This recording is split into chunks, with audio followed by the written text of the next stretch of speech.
Play PUC Minas, sua conexão com o conhecimento.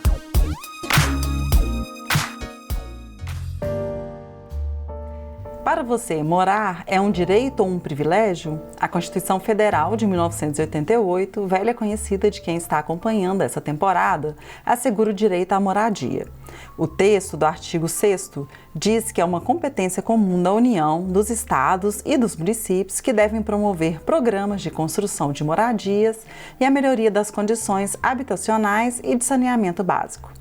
E foi só a partir da Emenda Constitucional número 26, no ano de 2000, que amplificou esse direito que passou a integrar o rol dos direitos sociais dos cidadãos brasileiros.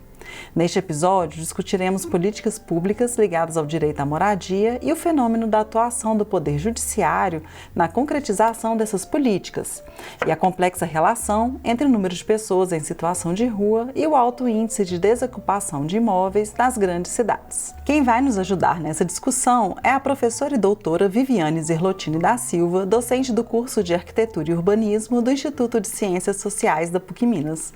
Bem-vinda, professora, obrigada por aceitar nosso convite. A gente que agradece. Professora, fala um pouquinho da sua trajetória acadêmica antes da gente conversar. Sim, eu sou arquiteta e durante o curso de graduação eu fiz pesquisa a respeito do trabalho do arquiteto, como que funciona essa atividade. E depois eu fui fazer mestrado. Durante o mestrado eu conheci um outro tipo de trabalho que o arquiteto pode realizar, que é assessoria técnica. Durante o doutorado trabalhei também com os movimentos populares, como que eles produzem espaço. E desde então, eu venho fazendo pesquisa, atividades de extensão e também me envolvo muito com essa assessoria técnica, a catadores de material reciclável, a movimento popular de luta à moradia, E entrei aqui para a PUC para lecionar a disciplina Teoria da Produção Habitacional. É uma disciplina virtual hoje no curso e estou achando muito bacana estar aqui hoje porque é a oportunidade que a gente tem de compartilhar com os alunos, as discussões que a gente faz virtualmente na disciplina e agora, com a ajuda do vídeo dessa gravação. Isso aí, professora. Vamos falar um pouquinho sobre a questão da moradia, elaborada pelo Comitê dos Direitos Econômicos, Sociais e Culturais da ONU em 48. Por que só 4 paredes e um teto não são suficientes para a gente poder ter um conceito de moradia, É bacana demais essa pergunta. Queria responder ela dizendo um pouquinho da minha trajetória de vida também, porque que essa questão dos direitos, de certa maneira, me interessou, enquanto possibilidade de atuação profissional. Meus pais, eles viviam, nossa família, ela vivia de aluguel e era sempre muito um orçamento que era muito pesado, assim, um valor que pesava muito no nosso orçamento. E com o tempo, acho que na década de 70, 80, a família conseguiu finalmente entrar num programa de habitação que na época era o Banco Nacional de Habitação. O famoso BNH? O famoso BNH. E foi nesse momento que eu fui me dando conta do que é uma política habitacional, quanto foi difícil, para os meus pais poderem pagar as parcelas do BNH. A gente convivia muito com isso, com essa dificuldade. Mas, enfim, tinha esse ganho, essa visão de uma classe média baixa, de que valeria a pena sair da cruz do aluguel e passar para essa cruz das mensalidades do BNH. A gente vai ter oportunidade de conversar sobre isso. Sim. Mas é interessante porque era uma luta, a gente acompanhava isso, E o que me marcou muito era poder acompanhar meus pais em algumas situações em que os vizinhos se reuniam para solicitar melhorias habitacionais. Então, realmente não era só a casa, a gente também tinha que reivindicar uma melhor transporte público, melhor transporte público para a região, então a gente fazia abaixo-assinado, a gente participava de reuniões na prefeitura para solicitar uma linha de ônibus que pudesse contemplar o nosso bairro. A gente fazia muitas festas na rua, né? Então era uma sociabilidade que a gente tinha que construir, sim, porque era um lugar muito árido, né? A gente tinha as casas, o sistema viário, mas também não tinha uma escola de boa qualidade. A gente andava muito todo dia para poder chegar na escola, ou levava muito tempo no transporte público para poder trabalhar, enfim, né? Então por isso que moradia não é só 4 paredes. A gente, sim, tem toda essa questão do serviço e equipamentos urbanos, mas também essa questão da gente produzir uma identidade, construir um território com os nossos vizinhos e transformar aquele lugar num bairro, né, bom para se viver. Sim. Ô, professora, e aí, a respeito da Lei 11.888, que foi aprovada em 2008, ela é conhecida como Lei de Assistência Técnica para Habitação de Interesse Social. E ela prevê projetos de moradia digna para famílias de baixa renda. Pode falar um pouquinho sobre essa lei para a gente, explicar do que ela trata exatamente? Sim, acho que é muito importante a gente dizer que é uma lei que foi concebida pelo arquiteto Clovis Eugen Fritz da Silva. Ele pensou nessa lei, né, e nessa possibilidade em 1968, através de debates e discussões que ele travou no Instituto dos Arquitetos do Brasil, que é uma instituição que nos representa e politicamente é muito atuante na defesa dos direitos, né? E a ideia é realmente levar o serviço de assessoria técnica às famílias que não podem pagar por um arquiteto. Então, é uma lei que colabora nesse sentido de contribuir, né, para essas famílias que, de certa maneira, enfrentam alguma dificuldade para obter a garantia do seu direito de habitação. Ou o aluguel é muito caro, ou é uma habitação que não tem um banheiro que atenda todas as famílias que moram ali, ou porque tem famílias coabitadas que vivem juntas, ou porque é uma residência que não tem acesso à infraestrutura e aos serviços urbanos nas suas proximidades. E para a sociedade em geral, em que implica esse tipo de trabalho, essa atividade? Implica numa melhoria das condições habitacionais, né, dessas famílias e, claro, para a sociedade em geral, acho que a ideia de você poder viver numa cidade mais democrática, né, e mais justa e mais acessível é muito importante para a gente, considerando que as nossas diferenças socioespaciais são ainda muito enormes, né? É muito triste a gente perceber isso, porque a gente vive no século XXI, a gente está enfrentando as questões das mudanças climáticas, as pessoas que são mais atingidas, que têm mais dificuldade para poder se restabelecer diante de uma crise ambiental, são justamente essas famílias. E a gente também precisa considerar, né, que ainda 90% das famílias que moram mal hoje no Brasil, né, que compõem o déficit habitacional, 90% dessas famílias são famílias que ganham de 0 a 3 salários mínimos. Então, é um índice muito grande, né? E quando você fala em déficit habitacional, o que é exatamente o conceito? Déficit habitacional está relacionado à não garantia dos direitos dessa população à habitação. Né? A habitação, como a gente já explicou, é entendida nesse conceito mais amplo, que não é só morar nas casas ou uma unidade habitacional, mas sim morar num bairro, numa cidade, e ter acesso a esses serviços, né, que a cidade oferece. Tem famílias que ainda enfrentam essas dificuldades. Então, o IBGE e a Fundação Getúlio Vargas, que calcula esse índice, né, que nos diz sobre o déficit habitacional, ele vai considerar vários aspectos, dentre eles não acesso a um banheiro privativo, a um aluguel que que compõem 30% do orçamento da família, que compromete o orçamento da família, famílias que vivem em situação de coabitação porque elas não querem, né? Porque faz parte da cultura brasileira. Sim. A gente ter famílias estendidas morando no mesmo domicílio, mas tem situações que não é o desejo. Não é uma opção, né? Não é uma opção. E há outras situações, né? Você viver em um bairro, principalmente em vilas, favelas, ocupações urbanas que estão localizadas na periferia, você não tem acesso à infraestrutura básica, como água, telefone, esgotamento sanitário, não tem acesso a um posto de saúde, enfim, isso são os critérios para se definir quais famílias pertencem ou fazem parte, né, ao cálculo do déficit habitacional. E aí nós temos alguns programas do governo federal que tentam diminuir esse déficit, né, como Minha Casa, Minha Vida. Eles são realmente eficazes? Como que você avalia isso?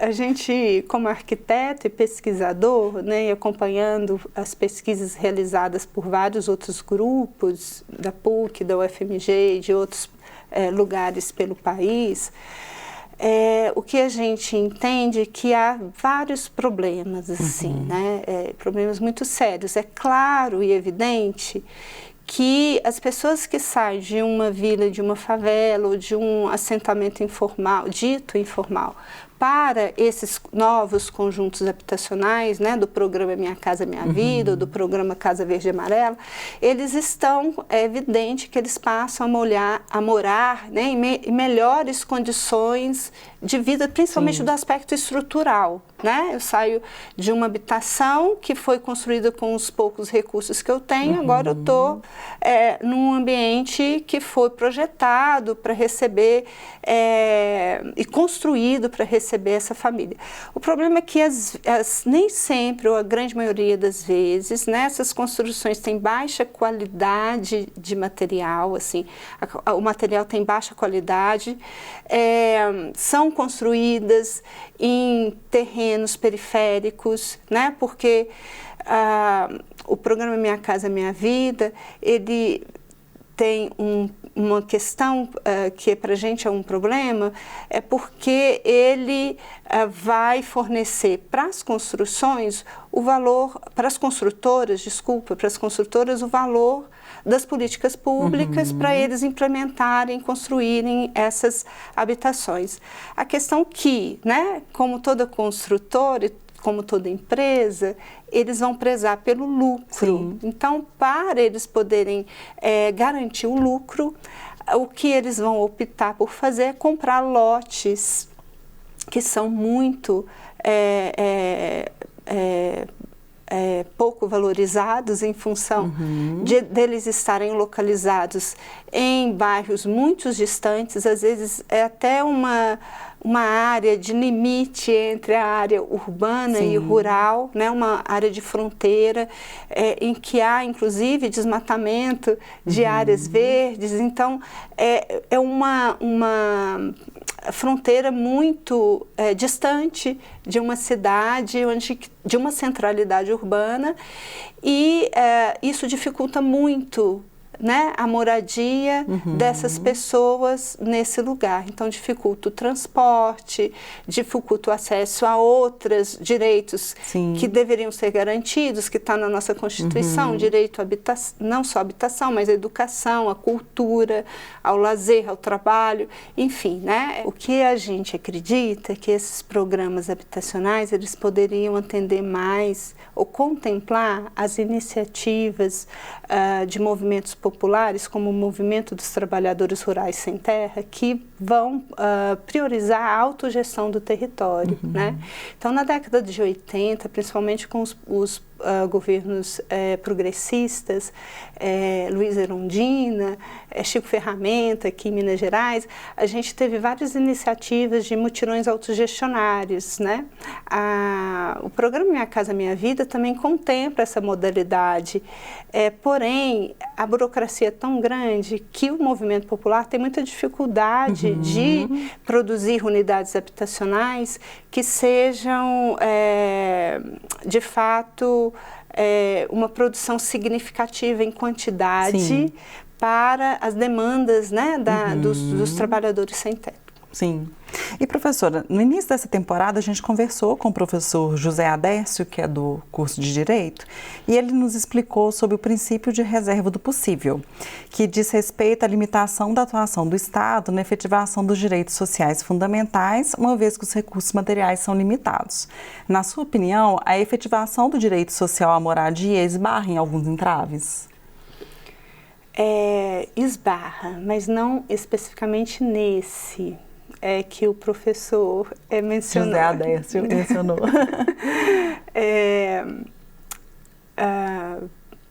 O que a gente tem, eu acho que é importante, o que é importante a gente chamar a atenção é que a pouca produção de moradia ou o fato das pessoas viverem muito mal ainda no campo e na cidade está muito relacionado não a pouca quantidade de recursos do Estado.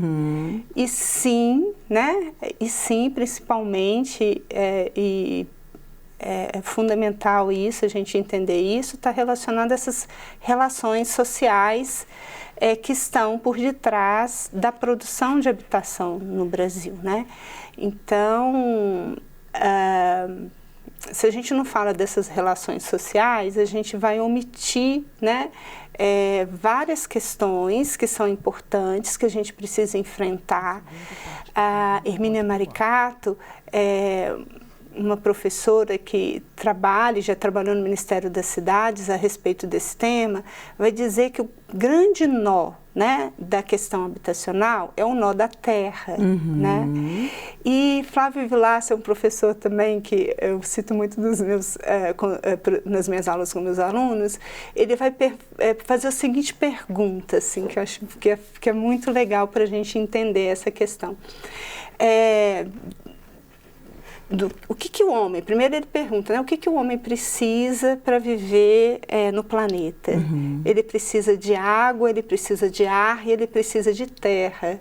Desses elementos da natureza, infelizmente, o homem, a terra foi o primeiro elemento que o homem mercantilizou.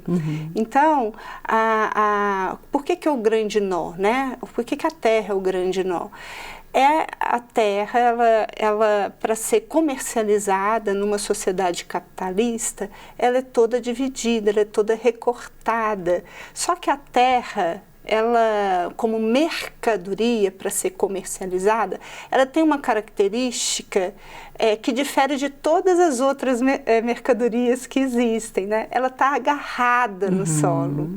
Então,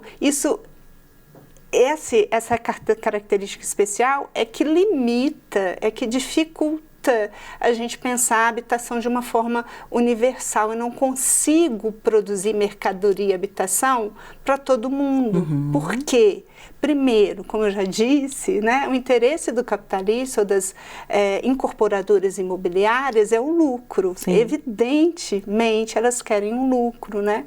Então, o terreno que é parcelado, o terreno parcelado que vai dar mais lucro para as incorporadoras imobiliárias é aquela que tem a melhor localização. O que é melhor localização? É a terra que tem uma infraestrutura básica, que tem um sistema viário, que é servida de água potável, de sistema de tratamento de esgoto, de energia, é provida de mobilidade urbana, de cultura, de lazer, enfim, né? Há uma disputa muito grande por essas terras bem localizadas, a disputa é muito grande. Ao mesmo tempo, né, o fato dessa terra desse lote, dessa porção de terra estar agarrada ao lote, está vinculada à sua localização, eu não consigo reproduzir outras mercadorias lote com a mesma localização, né? É uma mercadoria muito única, muito especial, como o Flávio Vilaça vai dizer. Então, essa dificuldade de reproduzir, né, impede impede, de fato, que as pessoas, que a gente possa pensar na ideia da habitação de uma maneira mais universal. Um outro aspecto também muito importante que a gente não pode esquecer são essas relações capitalistas de produção. O incorporador investe naquela porção de terra para construir, né, prédios de apartamento ou de lojas, enfim, visando um lucro, né? Ele vai, para ele poder fazer investimento, ele vai comprar a matéria-prima, vai reservar o valor necessário para os equipamentos necessários para a construção, vai reservar um valor também para pagar a mão de obra. Essa mão de obra que é paga, ela é muito mal paga. Ela é muito mal paga aqui no Brasil, né? São canteiros de obra extremamente precários, que os pedreiros, serventes e pedreiros recebem muito mal, tem uma alta rotatividade, grande parte dessa população, elas às vezes vivem em situação de rua, pelo baixo salário que recebe, são baixas as atribuições, embora eles tenham uma grande habilidade, né, um grande potencial de trabalho. Então, essa baixa valorização da mão de obra, né, esse salário muito baixo, por sua vez, determina que grande parte da população não tem orçamento suficiente para comprar a mercadoria habitação. Então, a grande conclusão que a gente tira dessa conversa toda é assim: política pública, ela não pode ser elaborada somente pensando na terra como mercadoria. Ela precisa mobilizar, né, instrumentos jurídicos e urbanísticos que já existem desde quando a gente aprovou os movimentos populares, principalmente, né, a história do movimento deles de luta, consegue aprovar o Estatuto das Cidades e vários instrumentos jurídicos e urbanísticos que garantem que o Estado, que a política pública pode mobilizar esses instrumentos para ter uma reserva de terra para fazer essa redistribuição de terra, principalmente para aquelas pessoas que não têm um salário suficiente para comprar mercadoria terra. Compreendo. Professora, no último censo demográfico do IBGE, apresenta que 108 mil domicílios são desocupados permanentemente em Belo Horizonte. Por outro lado, a Prefeitura estima que temos cerca de 5.300 pessoas em situação de rua na cidade. Então, é um paradoxo, né, dessa questão. Pode nos explicar um pouco sobre isso, sobre essa questão dessas variáveis de imóveis desocupados e de pessoas que não têm acesso a esses imóveis? Sim, posso explicar. Eu acho que uma boa explicação também que a gente precisa esclarecer para as pessoas o que é um imóvel desocupado. Sim. Não é a casa de final de semana, não é a casa de praia, não é a casa, né, a segunda moradia que, de certa maneira, a classe média tem, né? A gente não está falando disso, a gente está falando realmente de imóveis que são vazios durante muito tempo, cujos proprietários não pagam os impostos necessários, que estão devendo para as prefeituras. Uma situação irregular, então. São situações irregulares, né? Isso é muito importante da gente dizer. E tem essa contradição enorme, né? Porque também a gente tem aqui em Belo Horizonte quase 100 mil famílias morando em ocupações urbanas. Sim. Morando de forma ainda precária, né? Embora eles estejam aí lutando pelos processos de urbanização desse lugar. E a ideia é que, diante do déficit habitacional, né, se a gente for pensar no âmbito do Brasil, são 6 milhões de famílias morando muito mal. Isso não quer dizer que tem 6 milhões de famílias morando na rua. Então, a gente saber que existem esses imóveis vazios e irregulares é muito importante, porque a política pública, né, ela pode e deve incentivar a aplicação dos instrumentos jurídicos e urbanísticos do Estatuto da Cidade para promover né, a reforma, a requalificação dessas edificações vazias para fins de habitação de interesse social. Sim. E é interessante demais essa proposta porque esses vazios urbanos, eles estão localizados em centralidades urbanas, são lugares que já têm Sim, o toda ponto a de infraestrutura ônibus, que a gente estava né? falando anteriormente. Uhum. E é verdade que está, entre aspas, sobrando imóvel? A gente pode falar isso? A gente pode falar que está sobrando imóvel, mas a gente precisa entender, né, mobilizar a política pública, a lei de assistência à habitação de interesse social, a TIS. A gente precisa mobilizar as ferramentas, os instrumentos do Estatuto da Cidade. A gente precisa recursos para poder requalificar esses imóveis que estão aí sobrando. E eu acho que a gente precisava também sair um pouquinho dessa lógica de construção de novas edificações ou de reforma de vazios urbanos. Acho que a gente precisa ter um cuidado muito grande e olhar para a população que vive em moradias precárias, olhar para as vilas e favelas, loteamentos populares, ocupações urbanas, que já tem uma história de luta, que já está ali cuidando do território de forma precária, mas cuida. Mas tem uma história, tem práticas de autoprodução desse território que são relevantes. Então, a gente precisa de políticas públicas também para requalificar, né, esses lugares e promover as ações que os moradores já vêm promovendo nessas habitações, loteamentos populares, ocupações urbanas, vilas e favelas. Sim. Então, lembrando dessas habitações precárias, né, que são vilas, favelas, quilombos urbanos, loteamentos populares, vilas operárias que foram esquecidas, né, que são em processo de degradação, ocupações urbanas.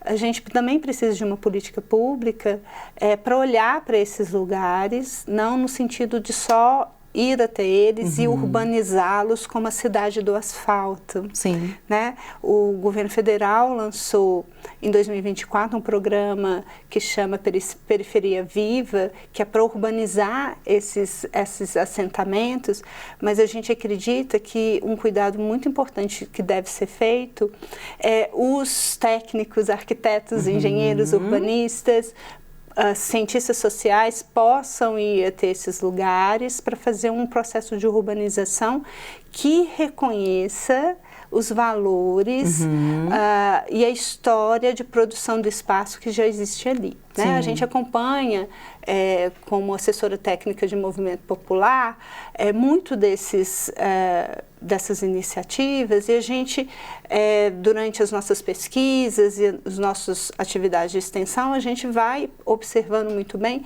que tipo de cuidado ambiental é praticado ali. Né? Então, você tem cuidado com nascentes, cuidado com linhas de drenagem, eles precisam ter esse cuidado porque eles precisam evitar os processos erosivos que vão desencadear movimentos de terra durante a época da chuva. Sim. Então, eles têm um conhecimento do território e têm uma ação sobre o território que é muito significativa, que esse programa do governo, ele poderia, né, pensar nessa urbanização, mas a partir dessas práticas que já são realizadas. Desse conhecimento e dessas raízes, né, que essas pessoas já instalaram.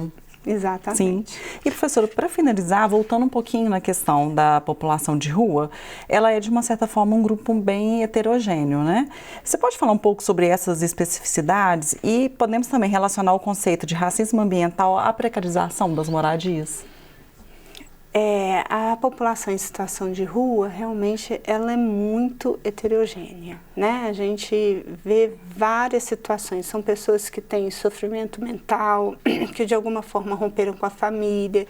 São pessoas que estão em uma situação de trabalho precário, né? Como eu disse, dos serventes da indústria da construção civil, que tem a carteira assinada durante um ano, depois desse período ele é demitido e fica sem trabalho, então durante esse período ele fica sem ter onde morar.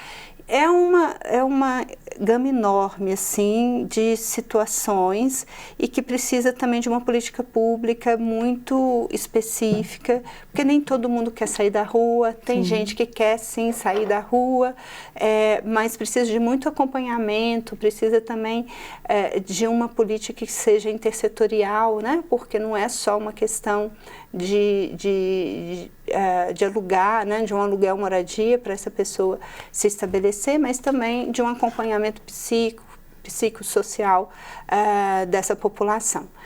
E a sua última pergunta? Se a gente pode relacionar a questão do conceito de racismo ambiental à precarização das moradias. Sim, né?